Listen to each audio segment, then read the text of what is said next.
Reed went up against the best poker players in the world when he was 27 years old. He won and became an instant millionaire. Took half the year off and just played poker, and I liked it and did well at it, so that's what I've been doing since. Johnny Chan has won the most in the tournament's history, nearly $2.5 million. But the money isn't the only draw to the profession. I love to gamble. One thing about poker players, they really like the life of being able to do anything whenever they want. They can play poker whenever they want, so that's a big part of poker players' lives, that they have a lot of freedom. You don't ever have to be in rush hour traffic, or you don't have to go to the movies on a Friday or Saturday. You can do whatever, you know. So that's one good thing about it. I wouldn't trade any job in the world. The professional gambler tends to like a less structured life. They don't want to go to work with, you know, wingtip shoes and ties every day. They want to go to work in shorts. They want to go to work in T-shirts. They want to go to work when they go to work. But professional gambling is not all fun and games. These high rollers have to work at it to earn a living. It's just not something you pick up a book one day and read, and now you say, okay, I know everything there is about poker. I'm going to be a professional poker player. It's not that easy. You know, you've got to go out there and work your way up and learn and read and study everything, and it goes for everything. This person has studied to make a living out of what he does. A lot of these guys have dropped out of college, in fact, to literally, you know, to hone their skills the same way they would for another occupation. With one notable difference.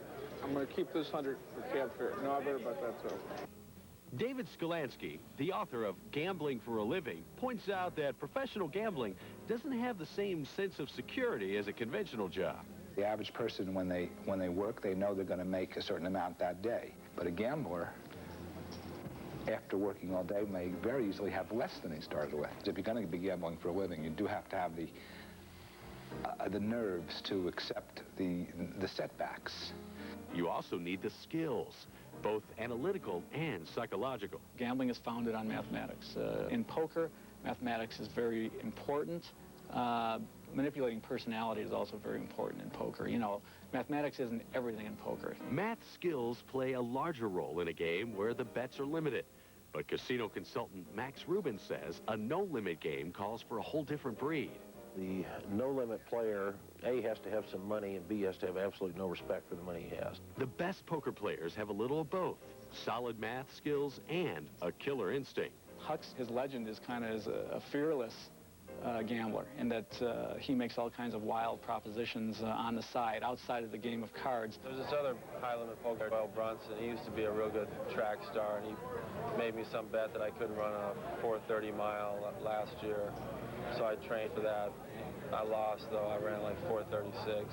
Come close. Yeah, a lot of the big players, they'll bet on anything. They really do. They bet on anything. They bet how much can you eat, and how much can you lose. How many pounds can you lose in 30 I've seen a days? lot of crazy bets. You know, they're adrenaline junkies. They live on that, and you can tell by the personalities of the guys when you're around them. They like putting it all on the line all the time. When high roller Bob Stupak puts it all on the line, he does it with the arm. This is the arm moving it in. Now, what are you faced with? I just bet all the chips you have.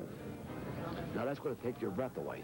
So what happens when a notorious high-stakes player and a world champion each put $100,000 on the table for our cameras? Bob's got a strong arm. Find out when High Rollers returns.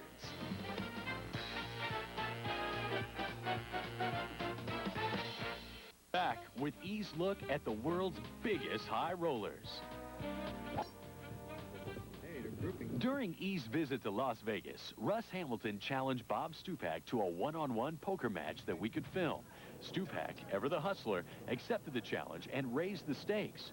They agreed to play for a total pot of $200,000. I told my guy to call.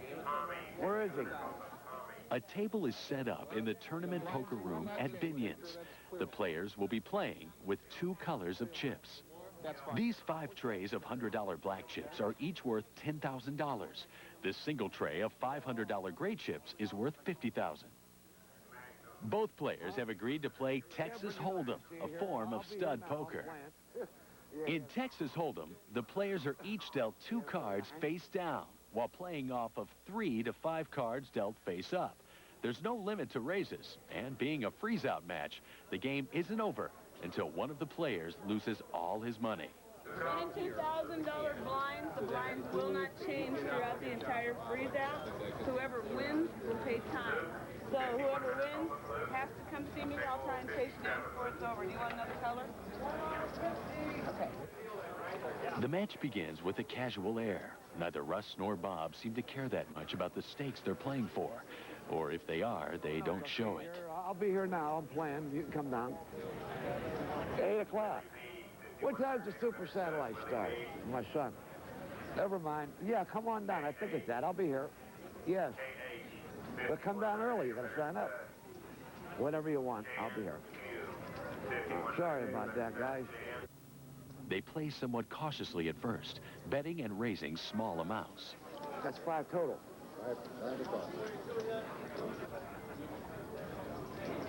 But after only 10 minutes of play, Stupak executes the arm and bets his entire $100,000. Oh, I'm rolling. Russ contemplates calling Bob's raise. This could be over with in a hurry, couldn't it? But Russ declines Bob's raise and folds. Bob wins the hand. As the match proceeds, both Russ and Bob keep their cool, even when losing a hand. Hey, give him the pot. So much for the friggin' bluff. The game begins to draw a crowd. During this hand, the jovial Russ also plays the arm, betting it all. He decides to have a little fun with Bob. Hold it. Hold on a second. He gets a bonus. He gets a bonus if he'll call with the 2-8. You get a bonus if you call. Russ is so certain that he will win the game on this hand that he puts up his gold watch as collateral. Bob declines the challenge and folds. The match presses on. As per tournament rules, a new dealer is brought in after 30 minutes. Another 30 minutes later, another dealer comes in, and another, and another, and another. After 2 hours, the air of frivolity is gone. All right, I believe you. Take it easy. The match swings back and forth. First, Russ wins a big pot. That's okay. He owes 400 into the rack. And a few minutes later, Bob wins it all back. Let's grab something to eat. We got an hour here before we... Okay? What are you going? They return from dinner 2 hours later.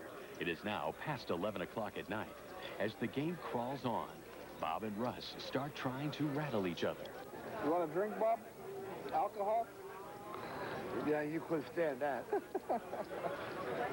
Give me a shove of some water and give me a coffee and cream. Russ bets it all. Bob responds by intentionally showing one of his hole cards, an ace. Oh, God. Big one? Russ then tries to get Bob to show his other card. Is it real big? Is it little? Well, you know I don't have the nuts. Let me just see the... You know I don't have the nuts. But is the other card a little card or a big card? Why are you asking me all these questions? Bob decides to fold.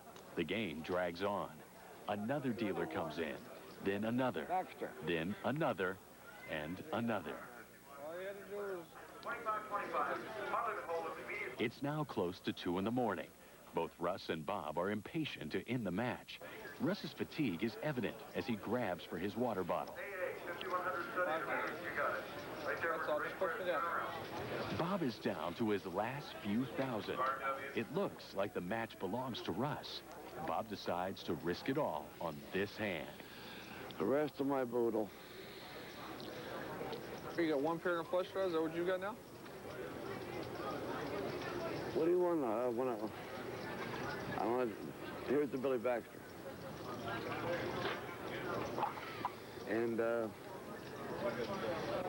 what's the other guy's name? You know what? I'll fight another day, okay?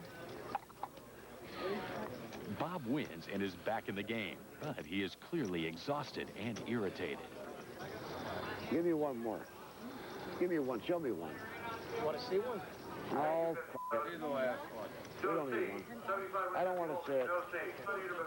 Eventually, both players become confused over whose turn it is. Is he first or am I first? You're first. He's first. I don't even know what I'm doing anymore. You're first. My first? It is now past 2:30 in the morning. The sleepy crowd is not left. Bob's arm is strong, and he has whittled away Russ's earlier wins. We'll have to do a movie someday. Finally, at close to 3 a.m., Russ decides to bet his remaining $30,000. Call. Bob calls the bet. Oh, that's all his. That's all his. The crowd stands to see. Who won? We'll show you right after this.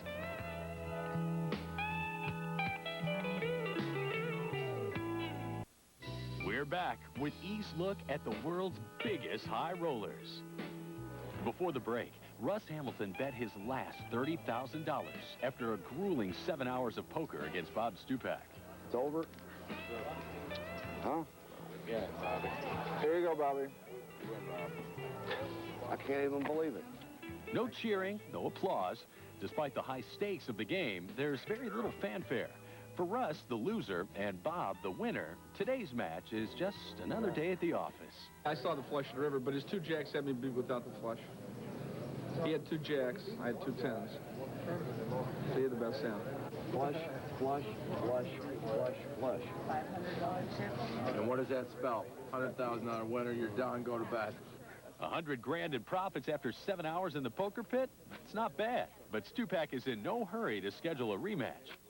Well, I recommend that anybody playing doesn't fool around with that guy I just played. It's not worth the money.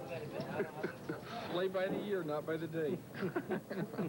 But it was a rough day. But we'll play again. Yeah, we'll play again. And play again they will. But that doesn't mean they recommend their wagering ways for you and me. Ironically, many gambling greats and gaming experts are against the widespread growth of casinos across America. I think it's a pestilence. And most of the guys that are in my business feel the same way. I'm not actually a big fan of gambling, believe it or not. I think it's horrible. I think it's the worst thing that could happen. I think it could end up destroying this country. This widespread proliferation of gaming, it really creates problems everywhere you go. It used to take such an overt act to get to Las Vegas. Now, virtually within 2 hours of anyone's home, they can go to a casino, and it's creating all kinds of social ills. If gambling's right in your area and you're out of control, you could hurt yourself. I don't think it's good that all the gambling's opening up around the country. Gambling is a part of it. Oh, you're better off not doing it, ever doing it. You know, and if you get on it and you get stuck in it like I got stuck in it, then you have to do it the best way you can. Stupak and the others may disapprove of gambling for the rest of us, but there's no question these high rollers will continue to live by the luck of the draw.